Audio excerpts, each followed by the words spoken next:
A little bit about the Vancouver housing crisis. It's been an ongoing problem for some time now in the city. I actually know one of my friends lives in Vancouver. He's been personally affected by it.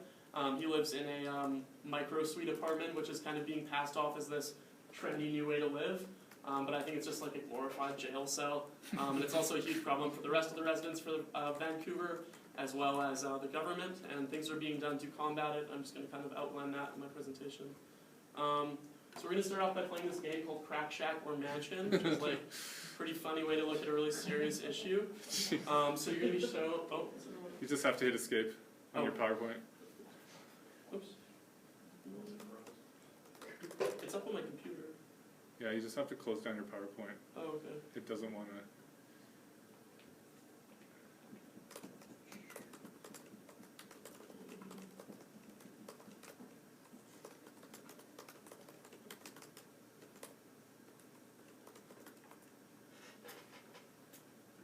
Okay, I'm just going to skip this down. I'm using too much time.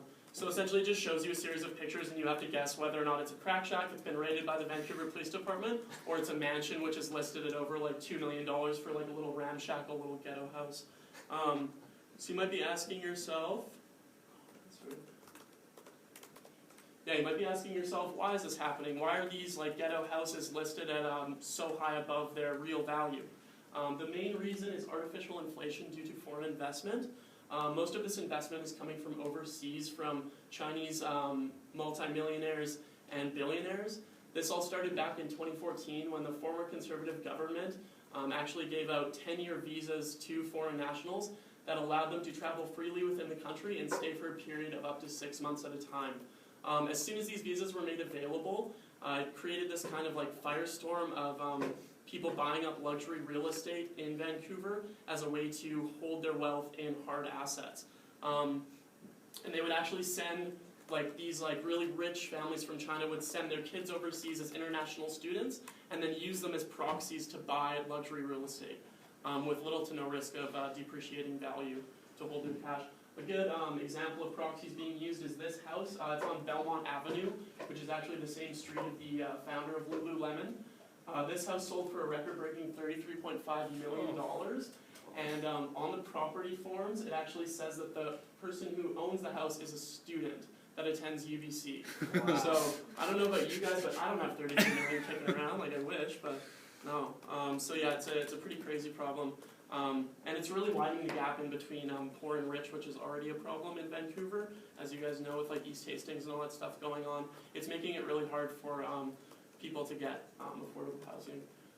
So what is being done by the government to combat this issue? So last year they actually implemented a foreign investment tax on any real estate sale that was over $2 million. So it's a 15% tax.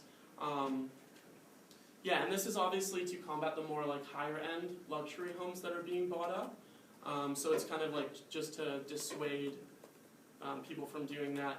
Because a lot of the time they'll either send their kid over or they won't even stay in the house at all, which is like a huge problem, and it's just artificially driving the price up. The Vancouver government has also instilled a vacancy tax. So they kind of evaluate homes throughout the year, and any homes that they deem as empty or not being used as a primary residence, there's a 1% tax of the property's value applied to them, which is very helpful for maybe not the higher end people because these millionaires have money to burn, but for the middle class family single detached homes which are being bought up at a really rapid rate, it helps a lot in freeing up some real estate for people who are actually living and working in Vancouver, so that's super helpful. There is also new currency exchange policies coming in from China. So in the past, Chinese currency exchange could be done on smartphone apps, and it was like super shady, super unregulated. And now banks in China are actually requiring that people fill out forms that state their reasoning for buying real estate, and then they consider their reasons for it, and they either accept it and reject it based on that. So it's just making it a little bit more difficult for people to come overseas and buy up a bunch of real estate. It's just a way to keep it in check and make sure that people aren't buying these homes and then not even using them at all. So people that actually live in Canada can live in the homes.